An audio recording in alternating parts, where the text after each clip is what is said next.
جادو کے پنکھ، پریوں کے اور جنوں کی دنیا۔ ایک دن ایک ماہر جادوگر ایک نیک دل لڑکی سارہ کو اپنے جادو کے پنکھ دے گئے۔ اس پنکھ کی مدد سے وہ پریوں کے ملک اور جنوں کی دنیا میں جا سکتی تھی۔ تو سارہ اپنے دوست عمر کے ساتھ اس دنیا میں داخل ہوتی ہے۔ جنوں اور پریوں کی دنیا میں ان کو بہت خوشیاں اور مصائب کی کہانیاں سنائی جاتی ہیں۔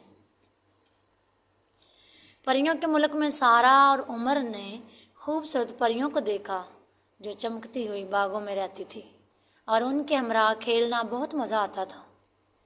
جذبوں کی دنیا میں وہ مختلف قسم کے جنوں کو دیکھتے ہیں جن کی مختلف طاقتیں اور خصوصیات ہوتی ہیں۔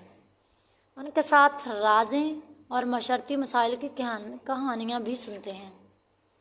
ان کے راز کھولنے کے بعد سارہ اور عمر اپنے جادو کے پنکھ کی مدد سے اپنی دنیا میں واپس آتے ہیں،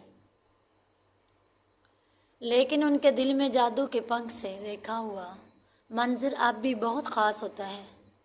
اب وہ اپنی دنیا کو اور بہتر بنانے کے لیے محنت کرتے ہیں اور پریوں اور جنوں کی دنیا سیکھے ہوئے اخلاقیات کو اپناتے ہیں۔